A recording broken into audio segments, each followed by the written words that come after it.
Respected Principal Sir, dear colleagues और प्यारे बच्चों, as you know, we all are gathered here about the overview of Union Budget 2021. Before starting the Union Budget 2021, let us know about the term budget.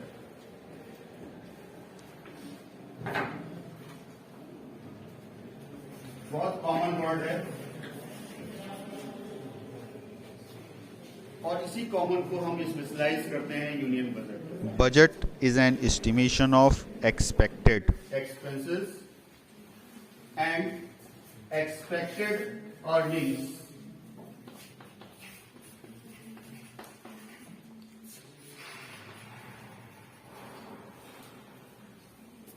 of a upcoming period। Normally ये जो period है ये financial year 1 अप्रैल से start होकर next year 31 मार्च तक का।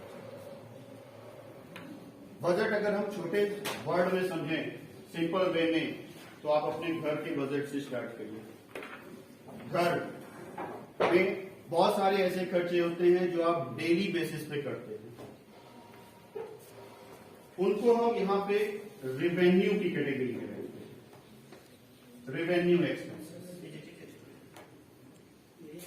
और कुछ ऐसे एक्सपेंसेस होते हैं जैसे घर का कंस्ट्रक्शन, ये डेली बेसिस पे तो होता नहीं, इसको हम लोग कैपिटल की कैटेगरी में। तो एक्सपेंसेस की दो कैटेगरी बजट में होती है, एक रेवेन्यू एक्सपेंसेस और एक कैपिटल एक्सपेंसेस। इसी तरीके से इनकम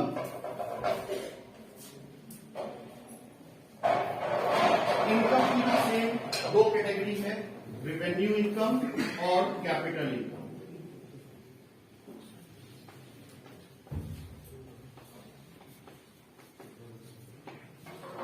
जैसे आपका जो घर बना हुआ है उसको आपने किराए पे दिया, तो ये किराया आपको हर महीने मिलेगा,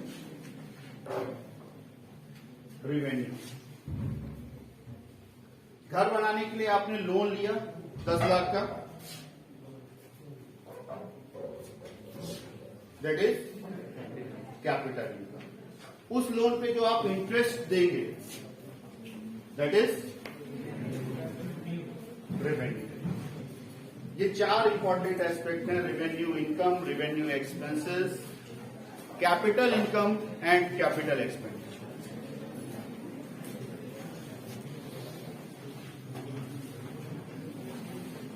रेवेन्यू एक्सपेंसेस जब ज्यादा होता है रेवेन्यू इनकम से,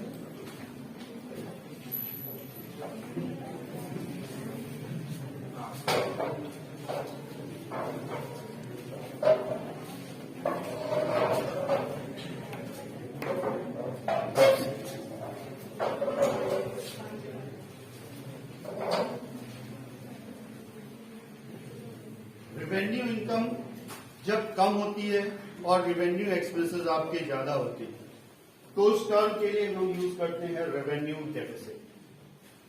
और जब टोटल इनकम टोटल एक्सपेंस से कम होती है तो उसी को कहते हैं हम लोग फिजिकल डेफिसिट। फिजिकल डेफिसिट ये टर्म आपने बहुत बार सुना होगा, फिजिकल डेफिसिट। इस डेफिसिट का कंसीडरेशन हम ग्रॉस डोमेस्टिक प्रोडक्ट के परसेंट के फॉर्म में कैलकुलेट करते हैं।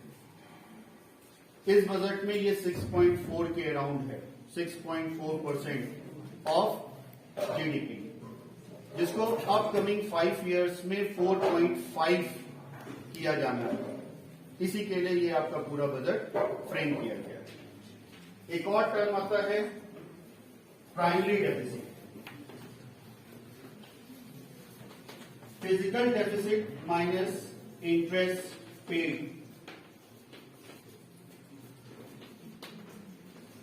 That is known as primary deficit. Budget का जब हम एस्टिमेशन करते हैं नॉर्मली हम और आप, तो हम अपनी इनकम को देखते हैं और उस इनकम के अकॉर्डिंग अपने एक्सपेंसेस को एलोकेट करते हैं। लेकिन जब हम गवर्नमेंट की बात करते हैं, यूनियन बजट की बात करते हैं, तो इसका रिवर्स होता है। सबसे पहले एस्टिमेशन खर्चों का किया जाता है। रेवेन्यू एक्सपेंसेस हमारे कितने होंगे, कैपिटल एक्सपेंडिचर्स हमारे कितने होंगे, और उस फंड के अगेंस्ट हमारी रेवेन्यू इनकम कितनी है और कैपिटल इनकम कितनी है, और जो दोनों का डिफरेंस है दैट इज फिजिकल डेफिसिट। इसी फिजिकल डेफिसिट को हम मतलब गवर्नमेंट फाइनेंस करती है। जैसे गवर्नमेंट का बजट एक्सपेंसेस आए 1 करोड़ और टोटल इनकम हो रही है 70 लाख, तो ये जो 30 लाख का डेफिसिट है फिजिकल, टोटल इनकम और टोटल एक्सपेंस की बात हम कर रहे हैं, जो 30 लाख का डेफिसिट है, इस डेफिसिट को अरेंज करने के लिए गवर्नमेंट के पास 2 ऑप्शन। जैसे मान लीजिए हमको ये डस्टर लेना है, 10 रुपए का डस्टर है, 5 रुपए हमारे पास है, तो 5 रुपए का अरेंजमेंट करना होगा। इस 5 रुपए को हम अपने किसी फ्रेंड से उधार ले सकते हैं।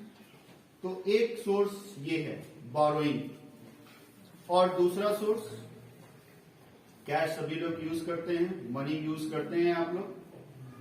Second source is monetisation. तो first source is borrowing and second source is monetization.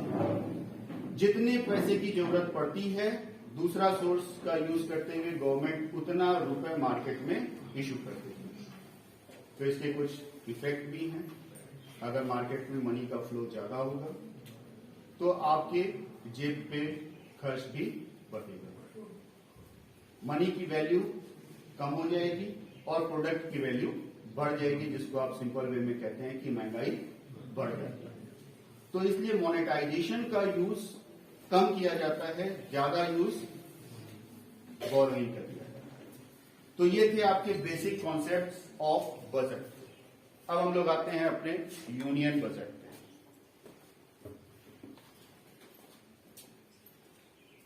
First फरवरी 2021 को हम लोगों की फाइनेंस मिनिस्टर निर्मला सीतारमण ने इस बजट को पेश किया। ये बजट भारत का पहला डिजिटल बजट था, first digital budget of India. और इस बजट का जो मेन मोटिव था that is to make India independent. आत्मनिर्भर भारत के स्वप्न के साथ इस बजट को पब्लिश किया गया। इस बजट को पब्लिश करते समय कुछ की पॉइंट्स ध्यान में रखे गए। पहला, संकल्प ऑफ नेशन फर्स्ट। सबसे पहले, सबसे ऊपर हमारा देश होना चाहिए। Second, doubling farmers income. आप देख रहे हैं फार्मर्स लगातार परेशान हैं, तो फार्मर्स की इनकम को डबल करने की कोशिश। स्ट्रॉन्ग इंफ्रास्ट्रक्चर बहुत इंपॉर्टेंट रोल प्ले करता है। आपको 10 किलोमीटर ही केवल कहीं जाना है और रोड बहुत उबड़ खाबड़ है, और 15 किलोमीटर आपको जाना है और रोड बहुत क्लियर है। दोनों में डिफरेंस है। तो इंफ्रास्ट्रक्चर का रोल एक ऑर्गेनाइजेशन में, एक इकोनॉमी में, एक इंस्टीट्यूशन में बहुत इंपॉर्टेंट है। तो इंफ्रास्ट्रक्चर का डेवलपमेंट, हेल्दी इंडिया। सभी जानते हैं कि कोरोना वायरस ने कितनी बुरी तरीके से पूरे वर्ल्ड को जकड़ा हुआ है। इस जकड़न को तोड़ने के लिए हेल्दी इंडिया का कॉन्सेप्ट, गुड गवर्नेंस के पॉइंट ऑफ व्यू से गवर्नमेंट चाहती है कि जो गवर्नमेंट का रिस्ट्रिक्शंस है वो मिनिमम हो और सहूलियत आपको ज्यादा से ज्यादा मिले। Opportunities for youth. आप जो यूथ हैं, सबसे पहली रिक्वायरमेंट आपकी क्या है? Education and thereafter placement. Opportunities आपके पास होनी चाहिए, जॉब की अपॉर्चुनिटीज हो, या अपना सेटअप स्टैब्लिश करने की अपॉर्चुनिटीज हो। तो यूथ का consideration, education for each and every one, कोई भी न छूटे, सबको शिक्षा मिलनी चाहिए। Women empowerment, as usual women empowerment बहुत इंपॉर्टेंट एस्पेक्ट है और हर डेवलप्ड इकोनॉमी के लिए आवश्यक अंग है। लगभग 50% वुमेन, 50% पॉपुलेशन वुमेन है और इन वुमेन का इकोनॉमी में, इंडस्ट्री में, जॉब अपॉर्चुनिटीज में बराबर का एग्जिस्टेंस होना आवश्यक है। And last, inclusive development. Inclusive development means development of each and every person, each and every sectors belongs to Indian economy. हर एक आदमी का, हर एक सेक्टर का डेवलपमेंट और इन एस्पेक्ट्स को पूरा करने के लिए बजट को 6 पिलर्स पे कवर किया गया है। 6 पिलर्स बजट इस बार का है। पिलर्स का मतलब ये एक अलग अलग इंपॉर्टेंट एस्पेक्ट्स हैं जिनको ध्यान में रख के हम उन एस्पेक्ट्स को पूरा करेंगे। Health and wellbeing, physical and financial capital and infrastructural development, inclusive development, human capital, innovation and research and development and minimum government and maximum governance. तो आते हैं हम लोग first aspect, health and wellbeing. Health and wellbeing पे 2,23,846 करोड़ का budget इस बार रखा गया है, जो कि पिछले साल के कंपैरिजन में 137% इंक्रीज है। इस सेक्टर्स के जो की कंपोनेंट्स हैं वो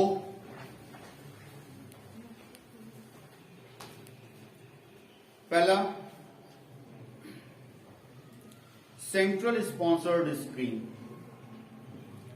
आत्मनिर्भर स्वस्थ भारत योजना का इस्टेब्लिशमेंट और इसके लिए 64,180 करोड़ का एलोकेशन और ये प्रोजेक्ट कमिंग 6 इयर्स में पूरा कर लिया जाएगा। Next, rural and urban health और वेलनेस को ध्यान में रखते हुए 17,788 रूरल और 11,024 सेंटर्स का एस्टेब्लिशमेंट किया जाना है। जल जीवन मिशन, यहां पे तो आपके पास जल की सुविधा है, गवर्नमेंट पानी की सप्लाई देती है। गांव देहात, दूर दराज के देशों में पानी का स्रोत केवल अंडरग्राउंड वाटर है। तो जो पानी की सप्लाई आपको यहां पे मिल रही है, उस सप्लाई को हर घर तक, हर एरिया, हर सेक्टर, हर जगह तक पहुंचाना, हर घर में टैप वाटर का यूज, ये प्रोजेक्टेड है। नेक्स्ट, अर्बन स्वच्छ भारत 2.0, स्वच्छ भारत अभियान का इस्टेब्लिशमेंट का कॉन्सेप्ट पीएम मोदी लेके आए थे। अब उसका दूसरा स्टेज स्टार्ट होगा, दैट इज 2, और इसके लिए 1.41 लाख करोड़ का इस्टेब्लिशमेंट किया गया है। Waste water treatment most important aspect है। जो वाटर वेस्ट हो जाते हैं उनका एप्रोप्रिएट ट्रीटमेंट होना चाहिए। उसके लिए 1.47 लाख करोड़ का असाइनमेंट।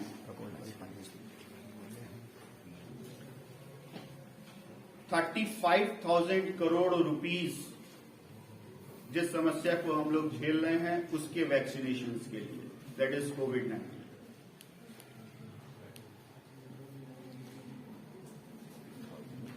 11 स्टेट्स में और 3,382 ब्लॉक्स और डिस्ट्रिक्ट्स में इंटीग्रेटेड पब्लिक हेल्थ लैब्स का establishment, 602 districts and 12 central institutions में क्रिटिकल केयर हॉस्पिटल्स का एस्टेब्लिशमेंट। ये सब बहुत ही इंपॉर्टेंट प्रोजेक्ट हैं और जिसकी जरूरत हमारे दूर दराज के भाइयों को पड़ती है।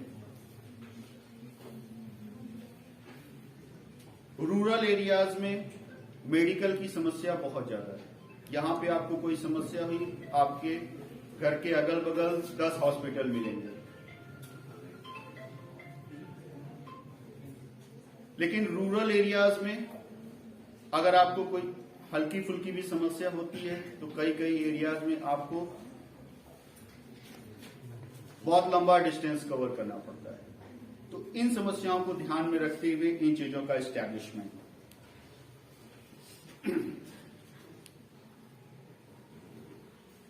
National centre for disease control का establishment with 5 regional branches and 20 metropolitan health centres के फॉर्म में।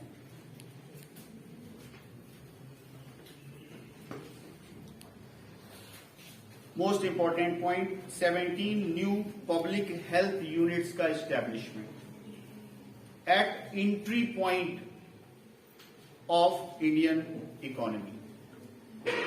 जहां से आप भारत में आ सकते हैं उन एंट्रीज पॉइंट में 17 एस्टैब्लिशमेंट, हेल्थ एस्टैब्लिशमेंट सेंटर्स की अगर कोई किसी प्रॉब्लम के साथ आता है तो वहीं पे उसका निराकरण किया जा सके। 15 health emergency operation centers, 2 mobile hospitals will also set up. Pneumococcal vaccine, Indian vaccine pneumonia के लिए, जिससे लगभग 50,000 चाइल्ड हर साल जिनकी डेथ हो जाती है उसको कंट्रोल करने के लिए इंडियन वैक्सीन, और सप्लीमेंट्री न्यूट्रिशन प्रोग्राम जिसको पोषण अभियान में मर्ज करके मिशन पोषण 2.0 का एस्टैब्लिशमेंट किया गया। 2 प्रोग्राम्स को मर्ज करके एक मिशन पोषण 2.0 का एस्टैब्लिशमेंट किया गया। One more important point, WHO means world health organization के साउथ ईस्ट एशिया रीजन के पॉइंट ऑफ व्यू से नेशनल इंस्टीट्यूशन का एस्टैब्लिशमेंट। WHO के साउथ एशियन एस्टैब्लिशमेंट के फॉर्म में भारत में एक establishment centre.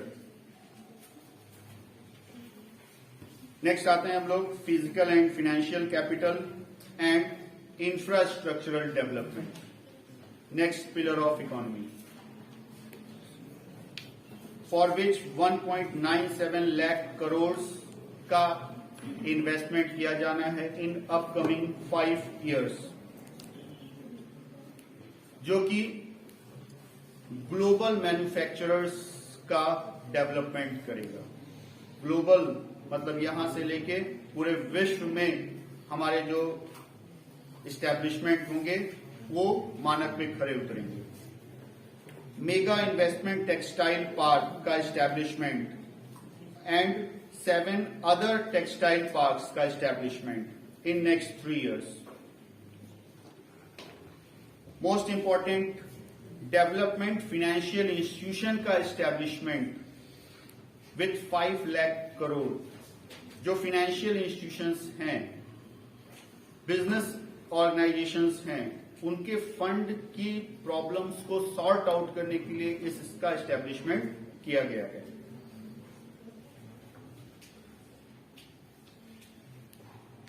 ₹5.54 lakh crore proposed for capital expenditure for this financial year 2021-22 with a growth rate of 34.5 per year to year growth rate 34.5,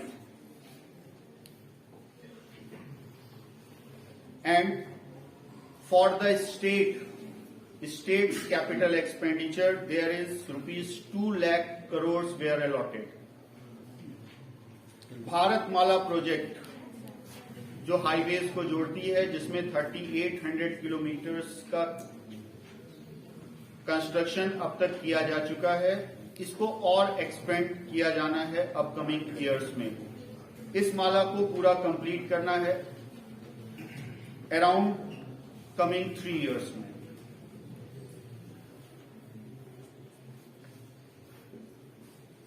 ministry of road transport and highways के लिए 1,18,101 लाख करोड़ का establishment allocation. Ujjwala scheme के लिए 8 crore beneficiaries already हैं, जिसको 1 करोड़ और extend करना है।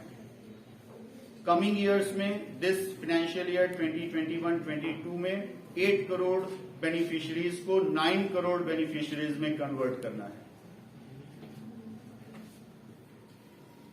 FDI, foreign direct investment in insurance, LIC. Insurance में एफडीआई के अमाउंट को 49% से 74% तक इंक्रीज कर दिया गया। मतलब अगर कोई फॉरेन कंट्री, फॉरेन इन्वेस्टर चाहे तो एलआईसी में, इंश्योरेंस सेक्टर में 74% तक वो अपनी इन्वेस्टमेंट कर सकता है। Solar energy corporation of India के लिए 1000 करोड़ का एलोकेशन। सोलर एनर्जी आप जानते हैं कि आज के समय में कितना इंपॉर्टेंट रोल इसका है और इसका डेवलपमेंट होना बहुत जरूरी है। इसके लिए 1000 crore.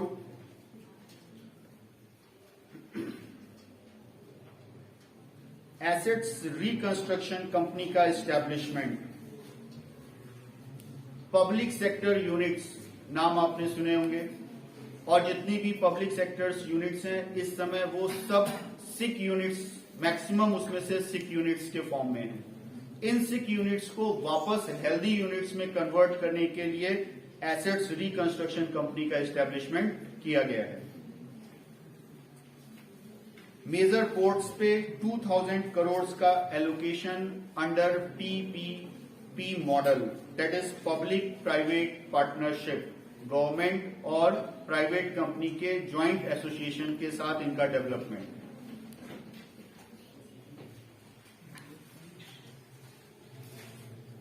One important aspect, infra national rail plan, जो कि 2030 तक जो लॉजिस्टिक गुड्स हैं उनकी कास्ट को और मिनिमम करने के पॉइंट ऑफ व्यू से फ्रेम किया गया है। एक पोर्ट से, एक प्लेस से दूसरे प्लेस पे जो मालगाड़ियां जा रही हैं उनकी जो कॉस्ट आ रही है, उनका रिडक्शन, कॉस्ट रिडक्शन पर्पस के लिए इस प्लान का एस्टेब्लिशमेंट किया गया है। सेबी, जो कि सिक्योरिटीज स्टॉक एक्सचेंज के लिए एक रेगुलेटरी एजेंसी है, अब उसके अंतर्गत कमोडिटी मार्केट सिस्टम को भी लाया जा रहा है। जो कमोडिटीज आप गुड्स खरीदते हैं उनको भी उसके रेगुलेशन के अंडर कंट्रोल किया जाना है। सिटी गैस डिस्ट्रीब्यूशन नेटवर्क, जो पाइपलाइन, गैस पाइपलाइन बिछाई जा रही हैं, उसमें 100 मोर सिटीज का कंसिडरेशन किया जाना है इस अकाउंटिंग ईयर में, इस फाइनेंशियल ईयर में। नेक्स्ट आते हैं हम लोग inclusive development, overall development of each and everyone.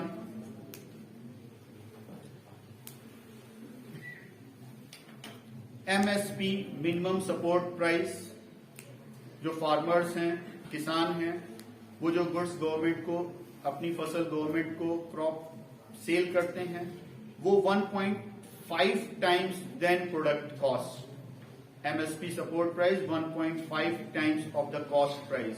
जैसे अगर एक क्रॉप को तैयार करने में फार्मर की कॉस्ट 100 रुपीज हुई है तो उसको 150 रुपीज का पेमेंट दिया जाना।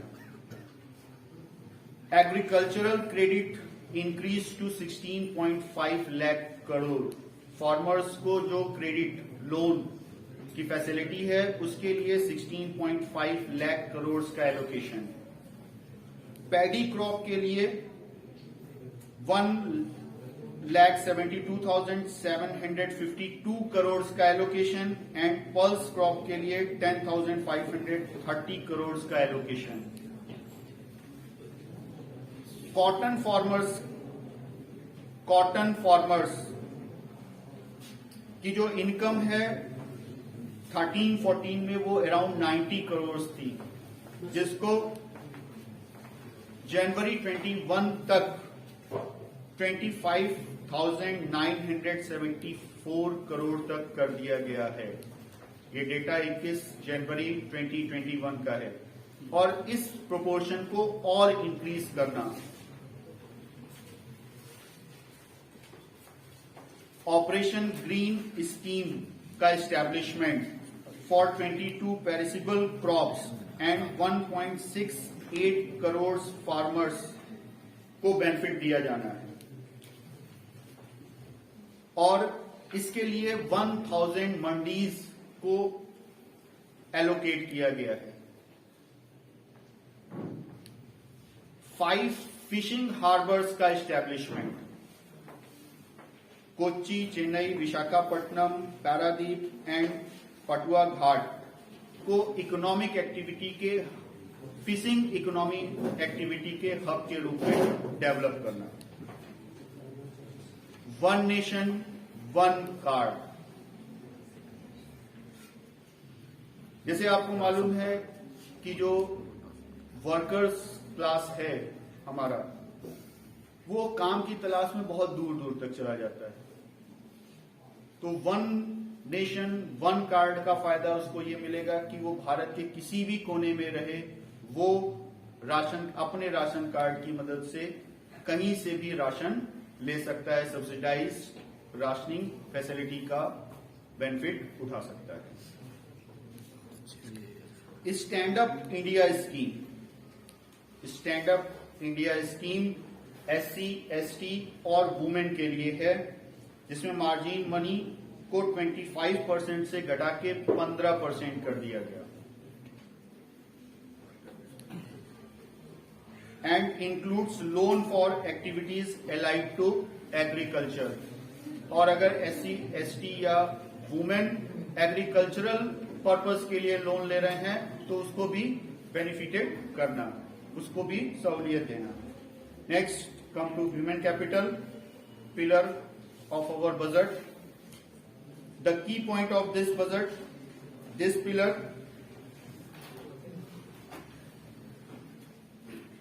गवर्नमेंट स्कूल की जब हम बात करते हैं तो हम वही स्कूल देखते हैं जहां पे कोई गुड क्लास का पर्सन अपने बच्चों को भेजना नहीं चाहता।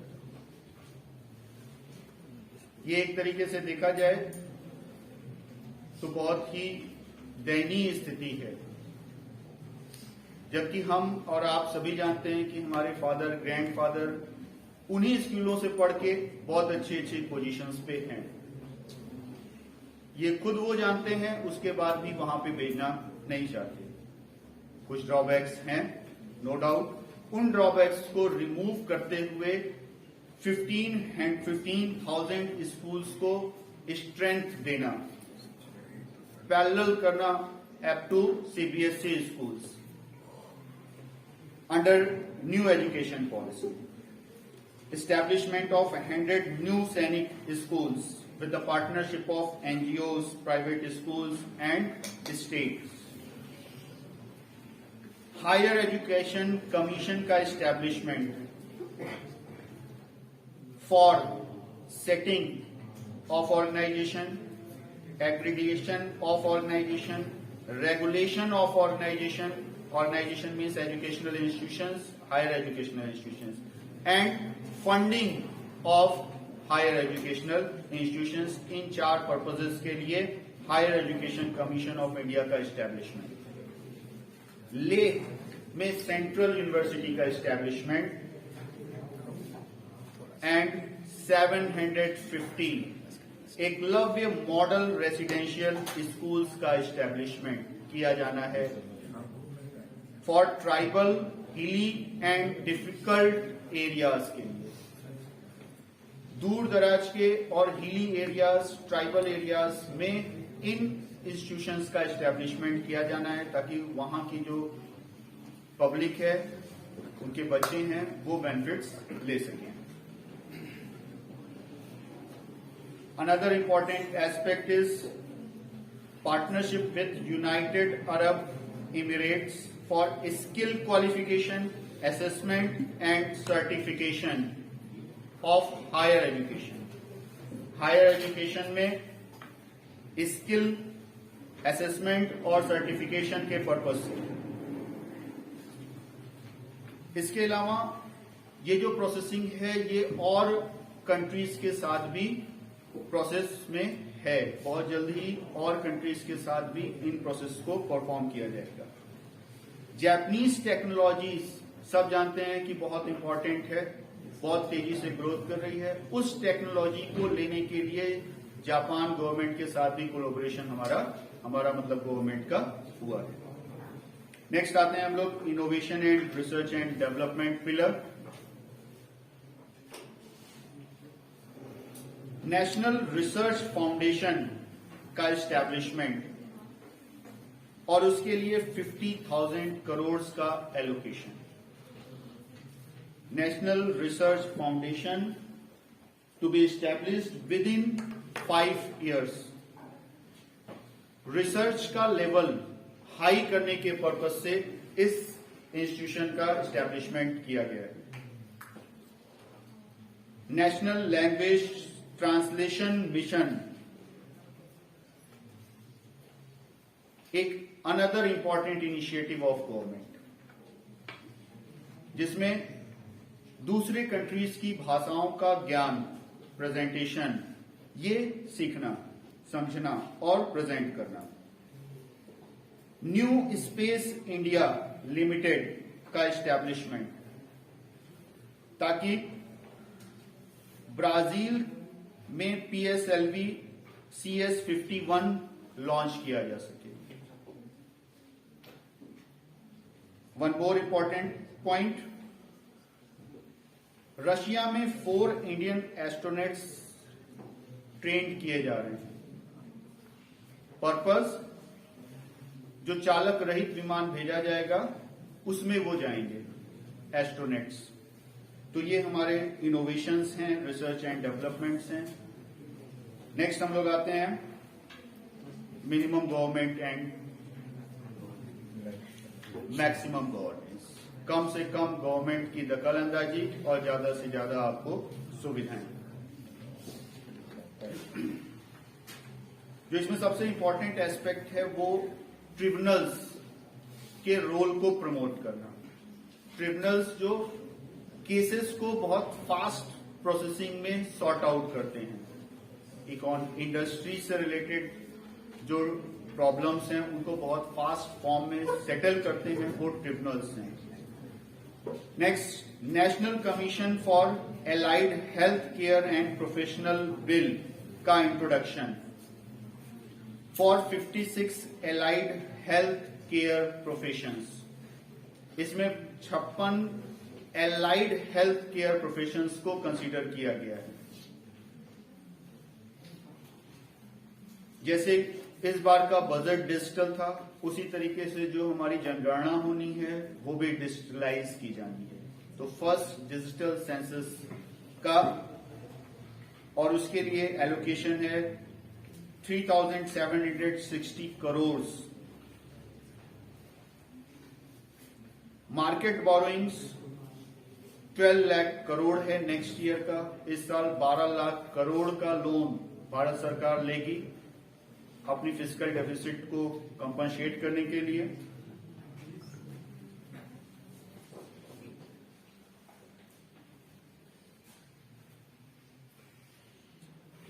फिजिकल डेफिसिट 6.8 है % GDP का है, जिसको 4.5 अपकमिंग 5 इयर्स में इंडिया करने का प्लान कर रही है। उसी के लिए अपनी पूरी प्रोसेसिंग कर रही है। नेक्स्ट आते हैं हम लोग, जब भी टैक्स की बात करते हैं, जब भी बजट की बात करते हैं तो टैक्स बहुत इंपॉर्टेंट एस्पेक्ट है। टैक्स की दो कैटेगरी होती हैं, डायरेक्ट टैक्स और इनडायरेक्ट टैक्स। डायरेक्ट टैक्स वो होता है जिसमें इंपैक्ट और इम्पोजिशन सेम पर्सन पे हो। आपके ऊपर टैक्स लगाया गया और आप ही को टैक्स देना है, तो that tax is direct tax. Indirect tax लगाया गया आपके ऊपर लेकिन उसका पेमेंट किसी और को करना है, that is indirect tax. GST का नाम सभी लोगों ने सुना है। GST is indirect tax. लगाया मैन्युफैक्चरर सेलर के ऊपर जाता है लेकिन उस टैक्स का पेमेंट कौन करता है? हम और आप करते हैं। ये इनडायरेक्ट टैक्स है। हमने जो इनकम कमाई उस इनकम पे जो टैक्स हम देते हैं that is direct tax. Direct tax का जो स्लैब है उसमें कोई चेंज नहीं किया गया। मिनिमम 2,50,000 एज इट इज, और फिर वो बढ़ता चला जा रहा है, कोई चेंज नहीं है। थोड़ा सा सिंप्लीफिकेशन प्रोसीजर में किया गया है। अब जो आप आईटीआर फॉर्म फाइल करेंगे उसमें बहुत सारी इंफॉर्मेशन पहले से प्री फिल्ड रहेंगी, जैसे इंटरेस्ट, डिविडेंड, ये इंफॉर्मेशन पहले से आपके आईटीआर में फिल्ड रहेंगी। ये एसेस हो जाएगा through your Aadhaar card and pan card. अब आपको इसको फिल करने की जरूरत नहीं है। दूसरा जो इंपॉर्टेंट एस्पेक्ट है वो हमारे जो ओल्ड एज पर्सन्स हैं उनके लिए 75 एज जो अचीव कर चुके हैं, अटेन कर चुके हैं, उनको आईटीआर फाइल नहीं करना है, लेकिन उसके साथ कंडीशन है उनकी इनकम का सोर्स पेंशन होना चाहिए और इंटरेस्ट होना चाहिए, केवल दो। और वो इंटरेस्ट भी उसी बैंक से मिलना चाहिए जिस बैंक में उनकी पेंशन आती हो। बाकी टैक्स नॉर्म्स वगैरह सेम है। सिंप्लीफिकेशंस का प्रोसेस अंडर प्रोसीजर है, सिंप्लीफिकेशन किए जा रहे हैं। इनडायरेक्ट टैक्स में आते हैं। जो जीएसटी का स्ट्रक्चर है उसको और सिंप्लीफाई किया जाना है, उसके लिए प्रोसेसिंग की जानी है। इसके अलावा 400 ओल्ड एग्जेम्पशंस इनडायरेक्ट टैक्स के जो थे उनको रिवाइज किया जाना है। अब तक कुछ एग्जेम्पशंस अराउंड 4,400 प्रोडक्ट पे जो एग्जेम्पशंस दिए जाने थे उनका फिर से नवीनीकरण किया जाएगा इस सेशन में, इस अकाउंटिंग ईयर में। सोलर इन्वर्टर्स पे जो कस्टम ड्यूटी है उसको 5% से बढ़ा के 20% कर दिया गया है। पहले आपको 5% देना था, अब सोलर इन्वर्टर पे 20% का टैक्स देना है, और सोलर लाइट्स पे 5% से बढ़ा के 15%, 10% का हाइक यहां पे भी है। अनदर इंपॉर्टेंट, लेदर इंपोर्ट पे जो एग्जेम्पशन आपको मिलता था, इंडस्ट्रीज को मिलता था, उसको हटा दिया गया। पर्पस इंडियन मार्केट को, इंडियन लेदर मार्केट को डेवलप करना, इंडियन लेदर मार्केट को फॉर्म में लाना। जब इंपोर्ट ड्यूटी हटा दी गई, एग्जेम्पशन हटा दिया गया, मतलब अब जब आप इंपोर्ट करेंगे लेदर तो आपको टैक्स ज्यादा देना पड़ेगा। तो बेटर ये होगा कि हम इंटरनल सोर्सेज का यूज करके प्रोडक्शन करें। एंड लास्ट, तुरंत customs, one important initiative to take custom procedures easy. Custom procedures को इजी बनाने के लिए तुरंत कस्टम, जैसे इसके पहले एक वन विंडो सेटलमेंट इंडस्ट्रीज के लिए था, सारी सर्टिफिकेशंस एक विंडो पे की जा सकती थी, उसी तरीके से कस्टम ड्यूटी से रिलेटेड सारी प्रोसेसिंग तुरंत कस्टम के थ्रू की जा सकती है। तो ये आपके बजट का, यूनियन बजट 2021-22 का एक ग्लिम्स था। धन्यवाद।